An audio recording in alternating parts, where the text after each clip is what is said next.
To survive inside the Rossi estate, a person had to learn how to disappear. For Beatrice Miller, disappearing was both a survival skill and something her body simply could not do. She was a large woman, strong-shouldered and soft, in a world that constantly demanded she take up less space.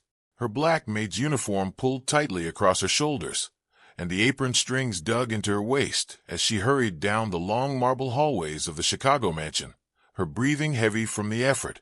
Beatrice was 28 years old, quiet, and painfully aware of every sound her footsteps made, every drop of sweat on her forehead as she carried laundry up the grand staircase.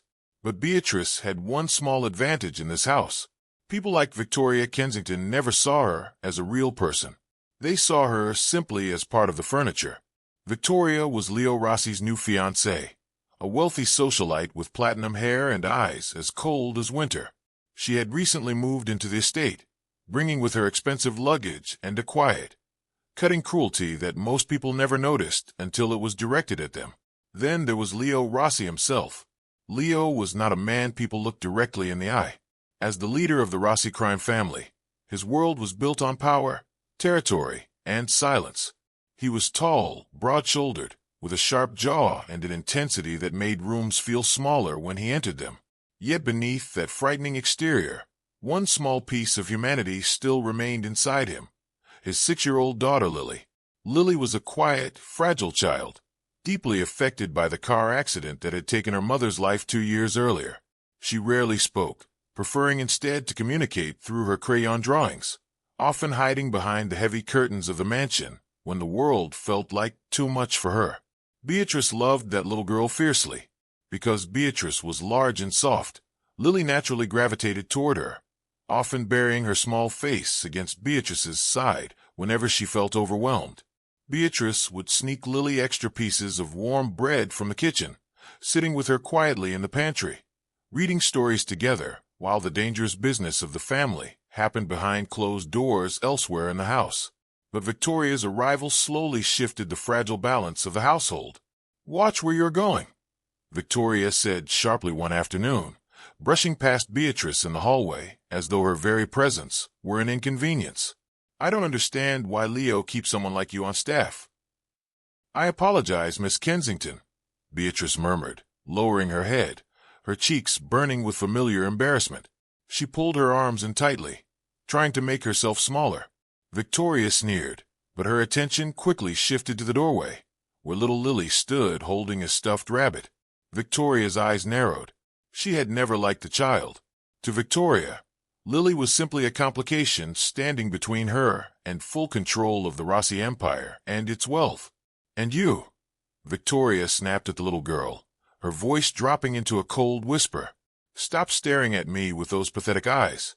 Your father isn't here to protect you right now." Lily flinched, shrinking back into the shadows of the hallway. Beatrice's heart twisted painfully.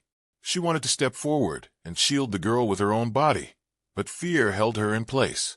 If she lost this job, she would have nothing left. If she crossed Victoria directly, the consequences could be far worse than losing employment. Whenever Leo was home, Victoria played the role of the perfect, devoted future stepmother. She would stroke Lily's hair gently, though Beatrice noticed how her sharp nails pressed uncomfortably into the child's scalp, and she would smile warmly at Leo.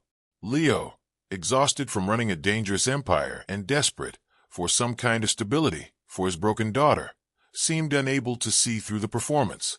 He saw exactly what he wanted to see: the beginnings of a functioning family. "Take care of my girls, Beatrice," Leo had said in his deep, rough voice just 2 days before everything changed. He stood in the foyer, adjusting his expensive coat, his dark eyes settling directly on her. "I need you watching over Lily." "Always, Mr. Rossi," Beatrice had promised, her voice trembling slightly under the weight of his gaze. She had meant every word of that promise. She had no idea how severely it was about to be tested. The trouble began on a Tuesday. Leo was called away to Miami for an urgent meeting with the rival organization. He was expected to be gone for 48 hours. His most trusted man, Matteo, traveled with him, leaving the estate guarded only by lower-level security, who remained strictly outside, along the perimeter of the property. The moment Leo's car disappeared down the long driveway, something in the house changed. Victoria's very first act was to dismiss the head housekeeper, the chef, and the other household staff, claiming she simply wanted a quiet, private weekend. She kept only Beatrice behind. "Someone has to scrub the baseboards," Victoria said, sipping a drink at 10 in the morning, looking Beatrice up and down with obvious distaste. "The extra work will do you good." Beatrice swallowed her pride and tied on her apron without complaint. But her real concern wasn't the physical labor ahead of her. It was Lily. By noon, Victoria's true nature was already becoming impossible to ignore. Beatrice was on her knees in the dining room, scrubbing the wooden floors, sweat soaking through the collar of her uniform. Her knees ached badly under the strain, but she kept working steadily.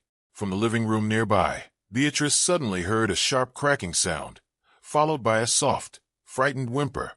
She pushed herself up quickly and hurried toward the doorway. Victoria stood over little Lily, holding the child's sketchbook in her hands, the one precious item Lily used to quietly express everything she couldn't say out loud. With a vicious motion, Victoria tore the book in half, letting the colorful pages scatter across the floor like fallen leaves. "I told you to clean up your mess," Victoria hissed, grabbing Lily's thin arm and squeezing hard enough that the child's knuckles turned pale. "You are a spoiled, difficult little girl. When I marry your father, you're going straight to boarding school far away. You will barely see him again." "No," Lily cried out, tears streaming down her small face.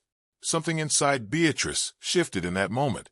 A hot surge of protective adrenaline pushed aside her usual timidity completely. She stepped forward into the room, her frame blocking part of the doorway. "Miss Kensington," Beatrice said, her voice shaking but louder than she had ever spoken to Victoria before. "Please. She's just a child. I'll clean up the crayons myself." Victoria whipped around, her eyes blazing with fury.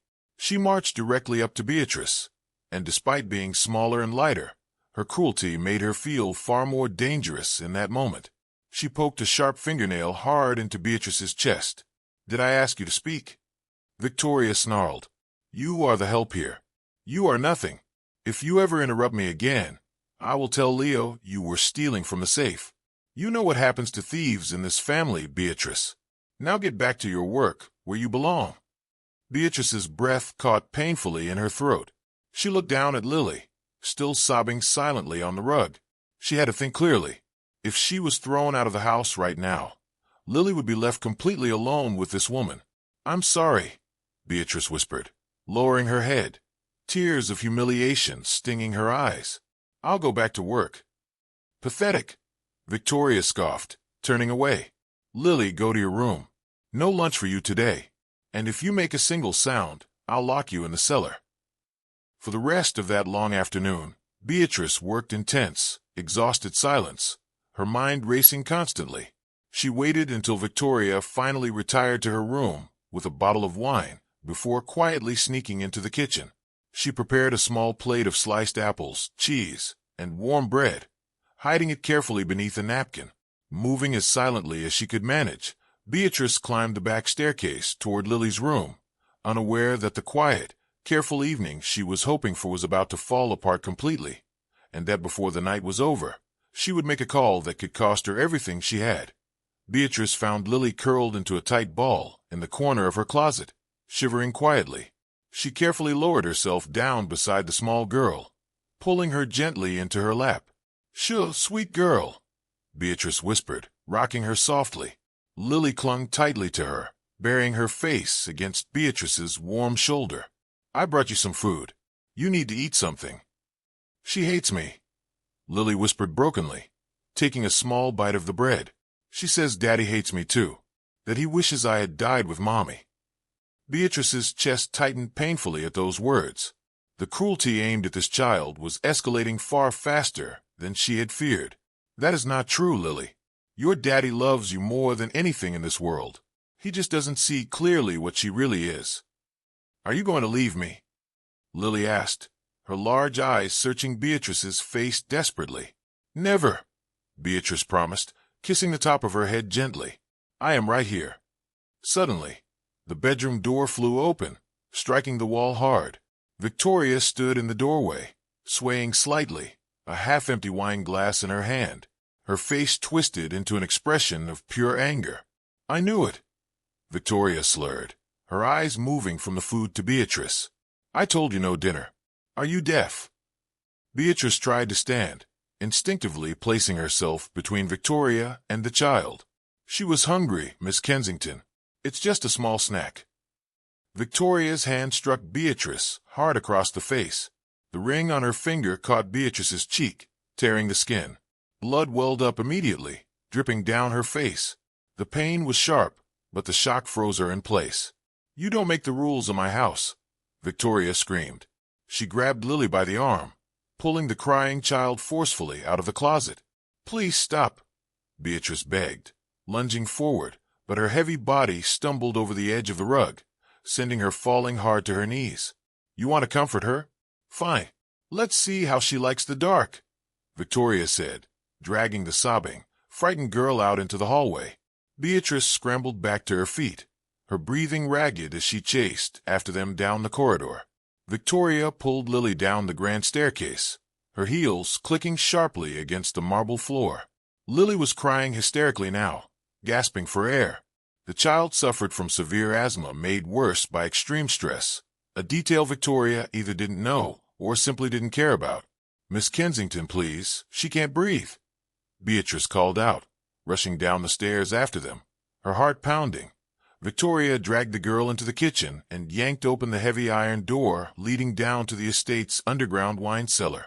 The room below was soundproof, completely dark, and freezing cold. "Stay in there and think about your behavior until your father gets home," Victoria said, shoving Lily down the first few steps. "Beatrice!" Lily screamed, coughing violently, her small chest heaving with effort. Beatrice threw herself toward the door, trying desperately to block it from closing. But Victoria, fueled by anger and alcohol, slammed the heavy iron door shut, catching Beatrice's fingers in the frame. Beatrice cried out in pain, pulling her bruised hand back just as the heavy lock slid into place with a final, sickening click. "There," Victoria said, dusting off her hands, looking at Beatrice with a satisfied, cruel expression. "She stays in there until morning. If you try to unlock it, or if you call the guards, I will tell Leo that you attacked me. Look at your face. Who do you think he'll believe? His future wife, or a clumsy maid?" Victoria leaned closer, her breath thick with alcohol. "You're fired. Pack your things and get out of this house before I have you removed by force." She turned and walked away toward the living room to pour herself another drink. Beatrice fell against the iron door, pressing her ear to the cold metal. Faintly, through the thick insulation, she could hear Lily. The child had stopped crying. She was wheezing instead, the terrifying, high-pitched sound of an asthma attack. Lily didn't have her inhaler with her. It was upstairs in her bedroom. Cold panic sliced through Beatrice's chest. She couldn't simply leave. If she did, Lily could die alone in that freezing, dark room. But the only key to the cellar hung on Victoria's key ring, kept safely in her pocket. The outside guards had strict instructions never to enter the house, unless called directly by Leo or Victoria themselves. Beatrice looked down at her bleeding, throbbing hand. She caught her reflection in the polished refrigerator door and saw a frightened woman with a bloody cheek, someone who had spent her entire life trying to make herself smaller, letting people push her around without resistance. Not tonight, she decided. Beatrice ran. She bypassed the back door completely and sprinted toward the main staircase, her lungs burning, her heavy footsteps echoing through the empty house. She headed straight for the one room in the entire estate that was strictly forbidden to everyone, Leo Rossi's private office. The door was locked. Beatrice didn't care. She backed up and threw her full weight against the solid wood. The frame splintered but held firm. She stepped back again, let out a desperate cry, and threw her shoulder into the door a second time. With a loud crack, the lock finally gave way, and Beatrice stumbled into the dark, leather-scented office. She rushed to the massive desk.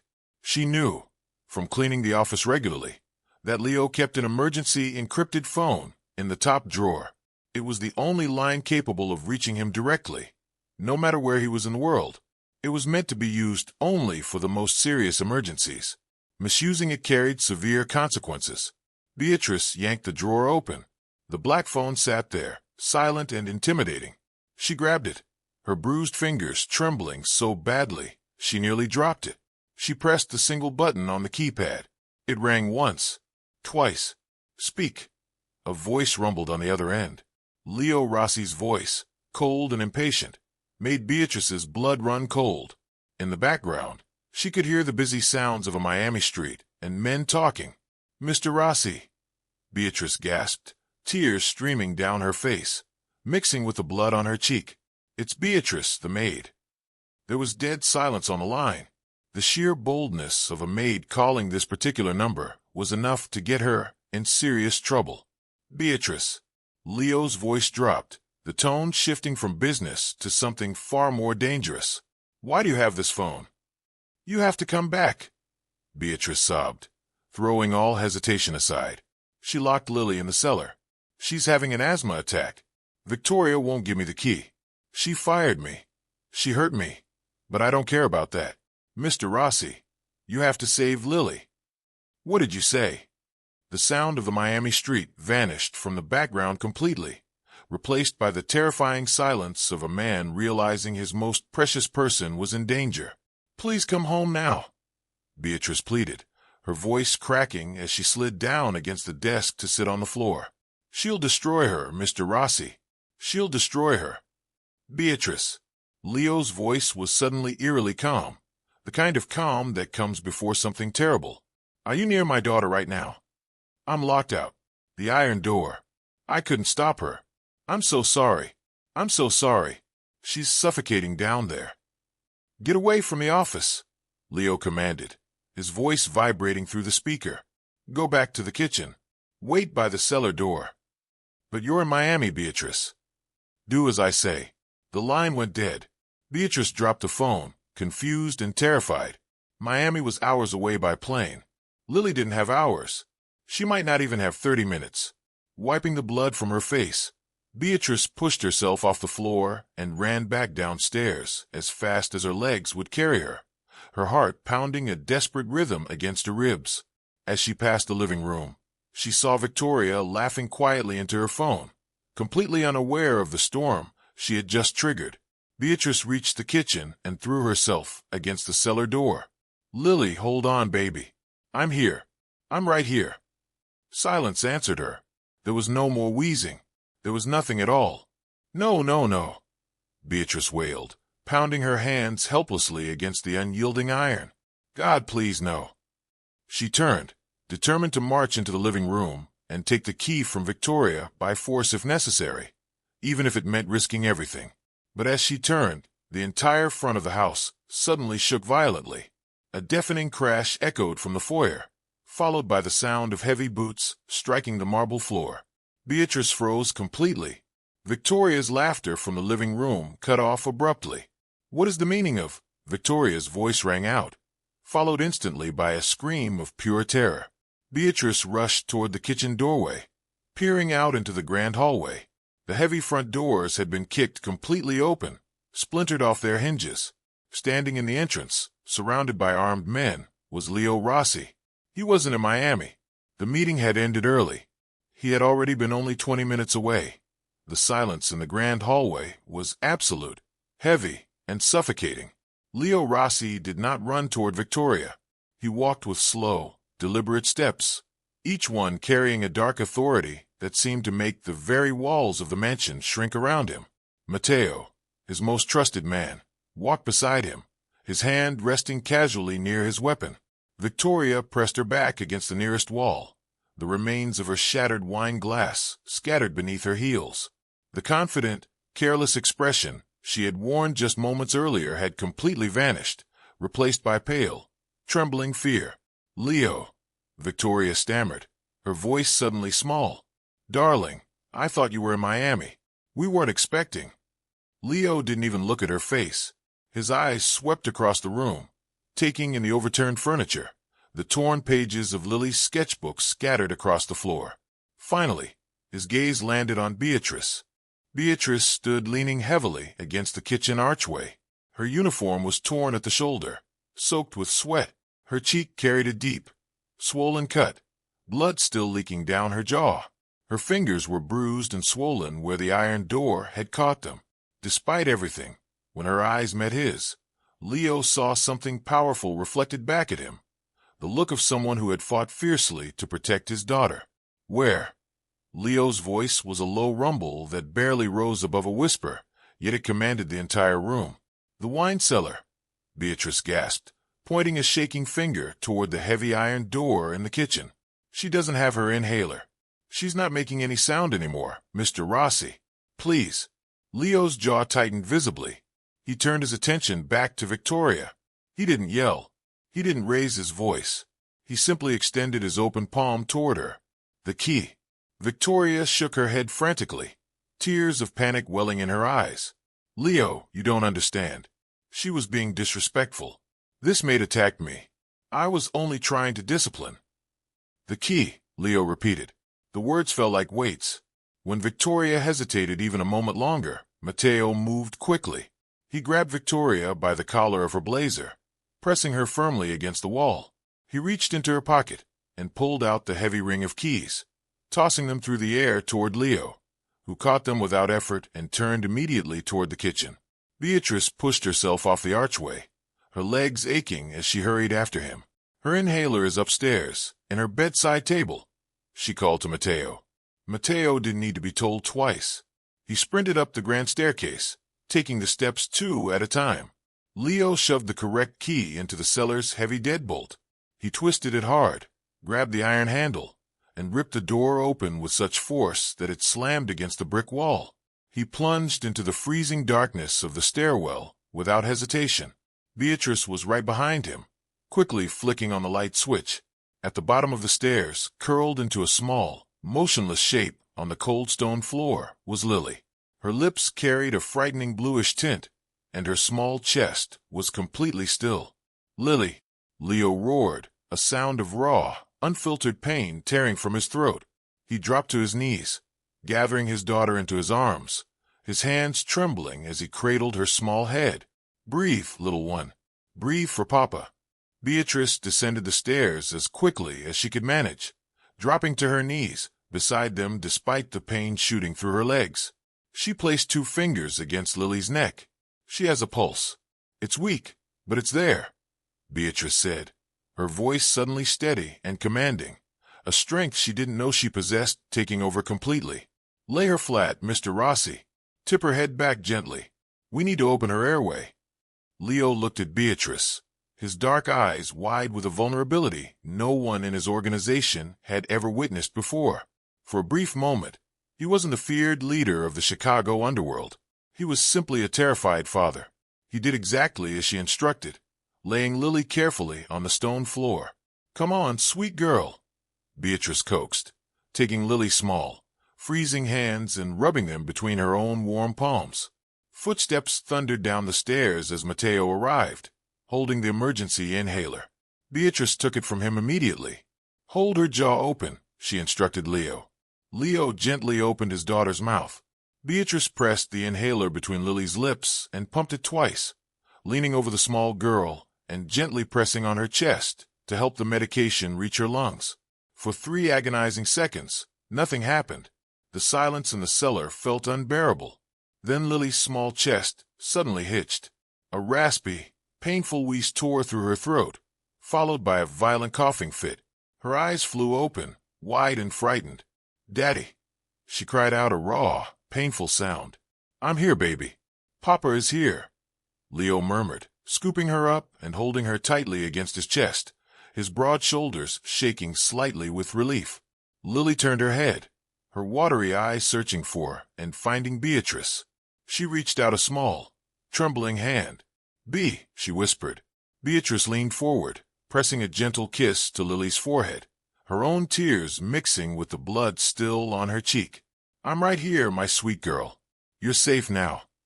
Leo stood, lifting Lily easily into his arms. He looked down at Beatrice, who was struggling to push herself off the cold floor. Leo extended his hand toward her. Beatrice blinked in surprise. No one in this house had ever offered her a hand before. Tentatively, she placed her bruised fingers into his palm. He pulled her up with surprising gentleness, steadying her on her feet. "Mateo," Leo said, his voice returning to its usual cold authority as they climbed the stairs together. "Take Victoria to the Southside warehouse. Let her sit in the freezing unit for a while. I will deal with her personally once my daughter is asleep." "No, Leo, please." Victoria's voice echoed hysterically from a hallway. "I'm sorry. You can't do this to me." Her screams echoed through the mansion, followed by a struggle, and then the heavy sound of the front doors closing. The silence that followed felt entirely different this time. It was the silence of a house that had just been cleared of something poisonous. 2 hours later, the estate had transformed completely. A private doctor had arrived, examined Lily carefully, administered proper treatment, and given her a mild sedative to help her sleep peacefully through the trauma. Leo had sat beside her bed the entire time, holding her small hand, his expression unreadable. Beatrice had retreated to her small quarters near the kitchen. She washed the dried blood from her face, changed out of her torn uniform into a simple oversized sweatshirt, and carefully bandaged the deep cut on her cheek. She sat on the edge of her narrow bed, staring at the wall, exhaustion slowly replacing the adrenaline that had carried her through the evening. She had broken into Leo's private office. She had used the emergency phone reserved only for the most serious situations. She knew there could be consequences for actions like that, no matter her intentions. A soft knock on her door made her jump. "Beatrice," a guard said through the wood. "Mr. Rossi requests your presence in his study." Beatrice closed her eyes, took a deep breath, and stood up slowly, her heart pounding with uncertainty about what awaited her next. Beatrice walked down the quiet corridors, her soft slippers making no sound against the marble floor. When she reached the study, she stopped in her tracks. The heavy oak door hung completely off its hinges. Splinters of expensive wood scattered across the rug beneath it. Beatrice felt her face flush deeply, realizing just how much force it must have taken to cause that kind of damage. She stepped carefully over the debris and entered the room. Leo Rossi sat behind his large desk. A single lamp cast long shadows across his tired face. He had removed his jacket and tie, his shirt sleeves rolled up over his forearms. 2 crystal glasses sat on the desk beside a bottle of expensive, aged bourbon.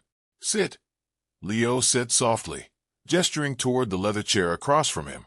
Beatrice nervously gripped the hem of her sweatshirt. "Mr. Rossi, I want to apologize for the door. I know I had no right to break into your office. I know I shouldn't have touched that phone. If you want me to pack my things, I understand. I only ask that you find someone kind to look after Lily." Leo stared at her steadily, not blinking. He poured 2 fingers of amber liquid into each glass, pushing one across the desk toward her. "Sit down, Beatrice," he repeated, his tone leaving no room for argument. Beatrice carefully lowered herself into the chair, feeling suddenly very aware of the bandage on her face and the exhaustion weighing on her shoulders. Leo took a slow sip of his drink. "Do you know what kind of wood that door was made of?" "Oak, sir," Beatrice answered quietly. "Solid, reinforced oak," Leo corrected, a faint hint of dark amusement flickering in his eyes. "My men use heavy equipment to break through doors like that during raids. You went through it with your shoulder." Beatrice looked down at her lap, her cheeks burning. "I threw my weight into it, Mr. Rossi.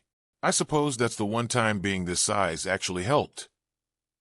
She meant it as a small, self-deprecating comment, a habit she had built over years of beating others to the punchline about her own body. Leo set his glass down firmly on the desk, the sharp sound making Beatrice flinch slightly. "Do not speak about yourself that way in my presence," Leo said, his voice low and serious.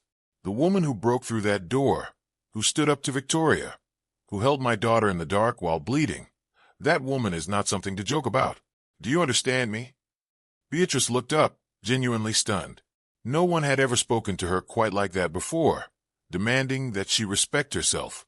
"Yes, sir," she said softly. "Drink your bourbon," he instructed. Beatrice picked up the glass carefully and took a small sip. It burned pleasantly down her throat, settling some of the lingering tension in her chest. Leo leaned back in his chair.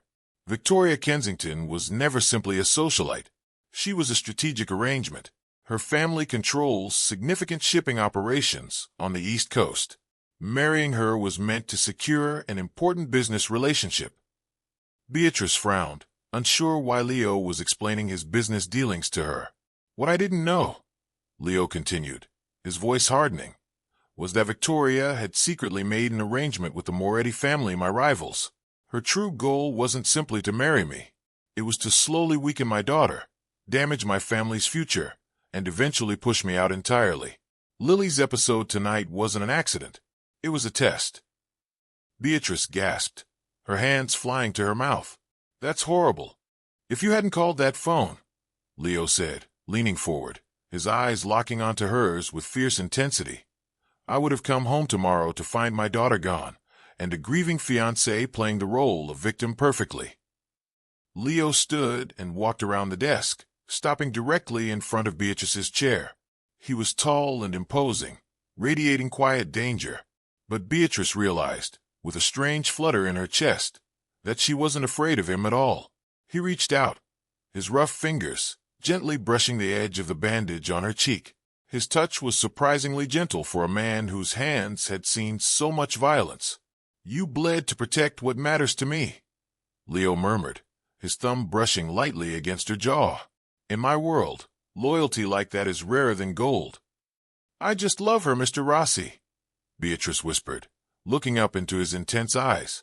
She's a good girl. I know you do, Leo said, stepping back slightly, though his gaze never left hers. Which is why, effective immediately, you are no longer a maid in this house. Beatrice's heart sank into her stomach. He's letting me go anyway, she thought. Mr. Rossi, please. You are going to be Lily's official guardian and head of the household staff. Leo interrupted firmly. You will receive a salary matching a senior member of my organization. You will have a private suite on the second floor, next to Lily's room, and you will never scrub another floor in this house again. Beatrice sat in stunned silence. A tear slipped down her cheek, tracing a clean path through the dirt still lingering on her skin. I don't know what to say. Say yes, Leo said softly. Yes, Beatrice breathed. Leo nodded, a small, satisfied smile finally touching his lips. Good. Now go pack your things and move them upstairs. I have to head to the south side. I have some business to finish. As Leo walked out of the ruined office, checking his weapon, Beatrice watched him go. The quiet, invisible maid she had been for years felt like she was gone completely. In her place, something entirely new was beginning to take shape. The South Side warehouse stood as a cold, echoing monument to the Rossi family's power. Inside the industrial freezer unit, the temperature hovered dangerously low. Slabs hung from iron hooks, their breath visible in the frozen air. Tied to a metal chair in the center of the room sat Victoria Kensington. Her once pristine blazer was stained with dirt, her hair plastered to her face. She shivered violently, her teeth chattering. The heavy steel door groaned open, spilling dim warehouse light into the freezing space. Leo Rossi stepped inside, his breath visible in the cold air. He wore a heavy coat, but left it unbuttoned, unaffected by the freezing temperature. Leo, Victoria sobbed, her lips tinted blue from the cold. Please, I'll give you whatever you want.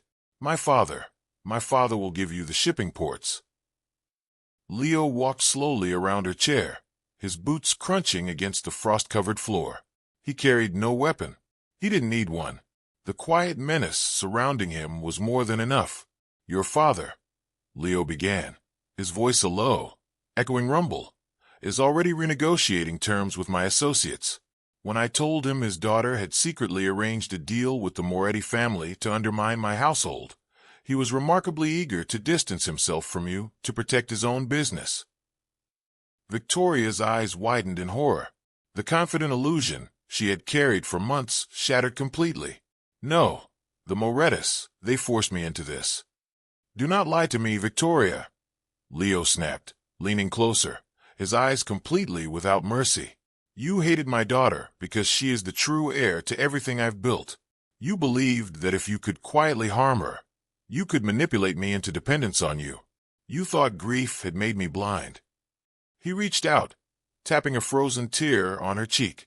You underestimated me, he whispered. But more importantly, you underestimated Beatrice. You believed that because a woman carries extra weight, because she wears an apron and keeps her head down, she has no strength in her. That woman has more courage in her bruised fingers than you have in your entire bloodline. What are you going to do to me? Victoria choked out, her voice trembling from cold and fear. I am a businessman, Leo said, straightening his coat. The Moretti family is planning to move against my eastern perimeter tonight, expecting you to have disabled the security system as promised. You are going to call Carlo Moretti. You are going to tell him the security grid is down, and when his men walk into my estate expecting an easy target, they will walk directly into a trap instead. Victoria began to weep quietly.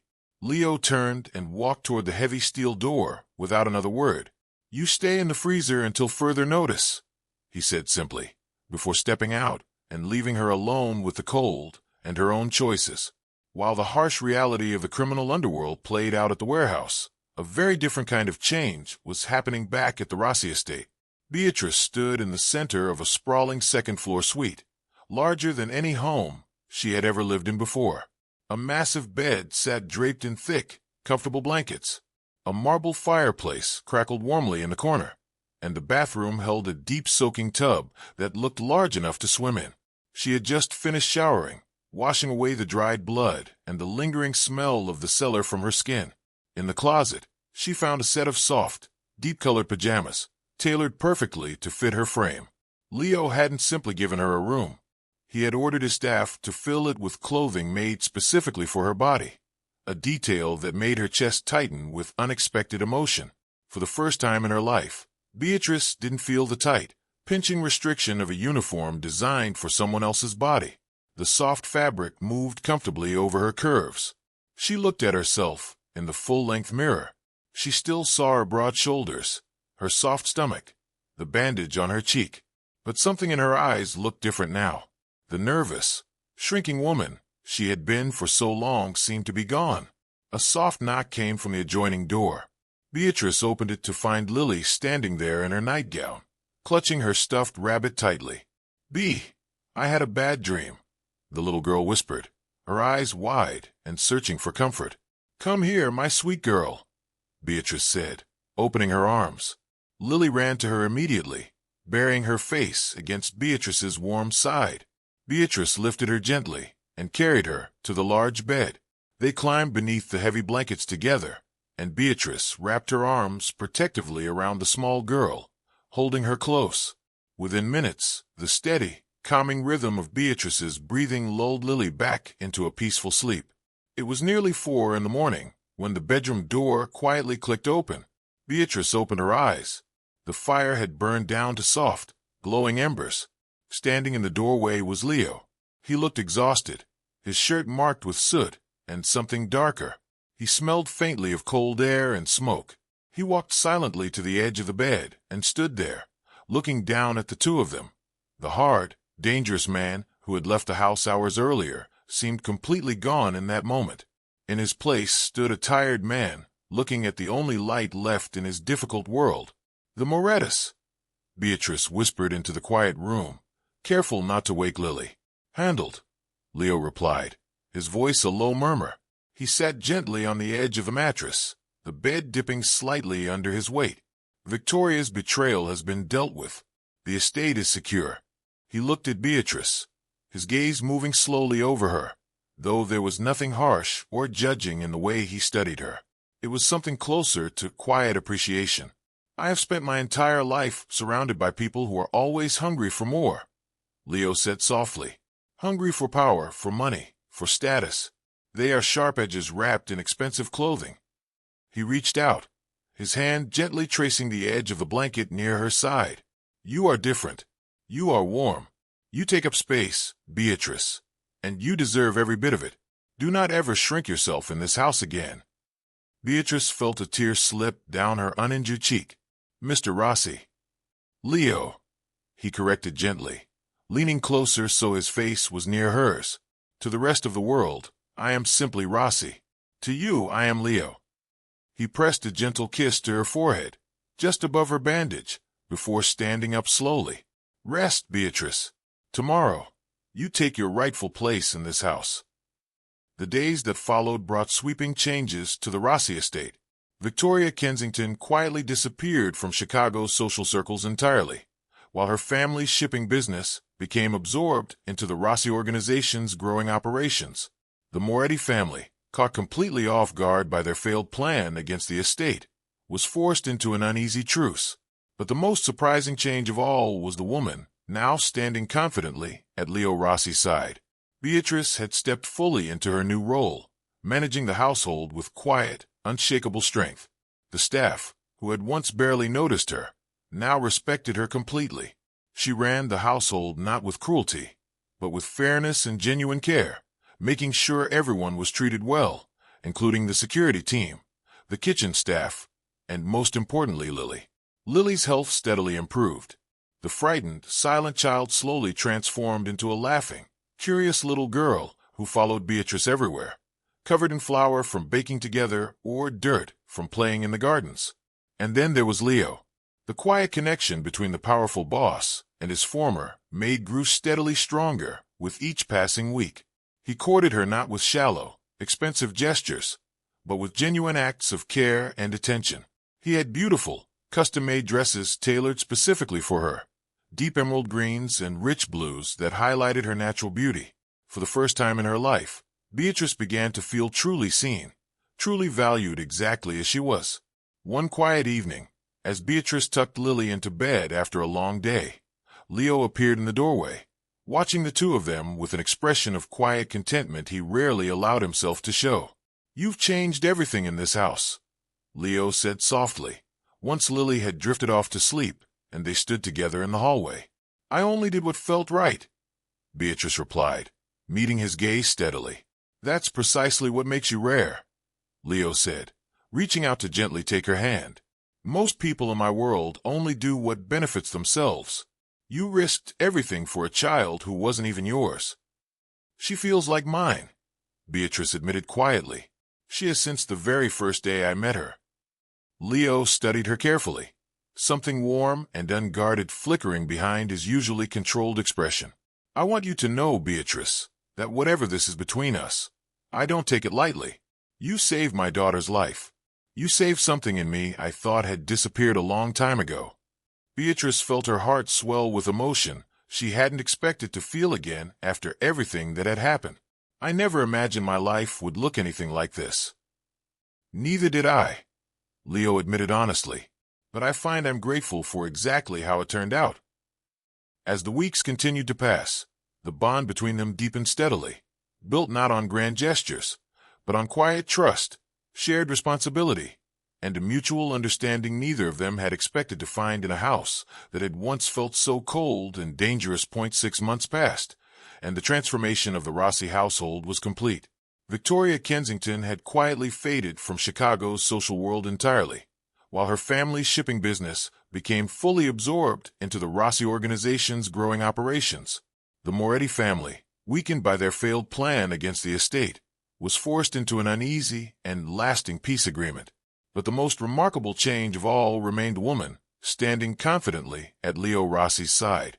Beatrice Miller had stepped fully into her role as head of the household with quiet, unshakable confidence. The staff, who had once looked past her without a second thought, now respected her completely, following her guidance without hesitation. She ran the estate not through fear, but through fairness, ensuring everyone around her was treated with dignity, from the security team to the kitchen staff. Most importantly, Lily thrived under her care. Her asthma attacks became rare, then disappeared almost entirely. The quiet, frightened child had transformed into a bright, laughing little girl who followed Beatrice everywhere, whether covered in flour from baking together or dirt from playing in the gardens. And then there was Leo. The quiet bond between the powerful boss and his former maid had grown into something neither of them had expected to find. Leo courted her patiently, not with shallow gestures, but with genuine acts of care that slowly healed years of quiet insecurity Beatrice had carried. He had custom dresses made for her by skilled designers, deep emerald greens and rich sapphire blues that beautifully complemented her figure. For the first time in her life, Beatrice began to feel completely comfortable exactly as she was. The true test of their new life together arrived on a cold December evening during the annual gathering, hosted by the most powerful families in the country, held at the Rossi estate itself. Whispers had been spreading for months about Leo's new companion. Other powerful families, along with their carefully polished partners, arrived expecting to look down on someone they assumed was simply household staff who had somehow gotten lucky.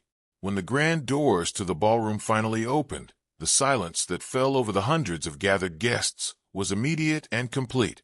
Leo Rossi walked in, radiating his usual quiet authority, dressed in a sharp black formal suit. But every eye in the room quickly turned toward the woman on his arm. Beatrice looked absolutely radiant. She wore a stunning midnight black gown that fit her beautifully, elegant and confident. A heirloom diamond necklace, passed down through the Rossi family for generations, rested against her collarbone. Her hair was swept up elegantly, and the faint scar on her cheek only added to the quiet strength she carried into the room. She did not hide who she was. She walked with her head held high, her posture confident and unwavering. One rival family leader approached them with a smug expression, his own partner trailing beside him. "Leo," the man said, looking Beatrice up and down with obvious condescension. "I heard you made some staffing changes. I didn't realize you'd be bringing household help to sit at the head table tonight." The room tensed immediately. Several men nearby instinctively reached toward concealed weapons. Matteo, standing near the bar, quietly adjusted his stance. Leo didn't move to defend her. He didn't need to. Beatrice simply smiled, a calm, composed smile that immediately shifted the entire tone of the room. "We did make some changes," she said, her voice smooth and carrying easily across the space. "We found that our previous arrangement was lacking in both loyalty and good judgment. I'd suggest paying closer attention to your own household before commenting on ours. I'd hate for you to face an unexpected setback of your own." The reference was subtle, but unmistakable to anyone who understood exactly what had happened to Victoria. It was delivered with such calm, confident precision that the man's face visibly paled. He gave a small, uncomfortable nod and stepped back without another word. Leo looked down at Beatrice, a proud smile playing at the corner of his lips. He pulled her gently closer, his hand resting protectively at her side. "Have I told you how remarkable you are tonight?" Leo murmured, leaning down to speak quietly near her ear. "You might have mentioned it once or twice," Beatrice said, smiling warmly, her heart full as she glanced across the room to see Lily waving happily at her from the balcony above, safely watched over by trusted guards. Beatrice Miller had started as someone the world barely noticed, an overlooked woman expected simply to work quietly and stay out of the way. But she had thrown herself against a locked door, picked up a forbidden phone, and demanded that help come home, even when it could have cost her everything. In doing so, she hadn't just protected a little girl she loved deeply. She had found a new life entirely, one built on genuine respect, quiet strength, and a love she never expected to discover in a house that had once felt so cold and frightening. Later that evening, once most of the guests had departed and the grand ballroom had quieted, Beatrice found herself standing alone on the balcony, looking out over the softly lit gardens below.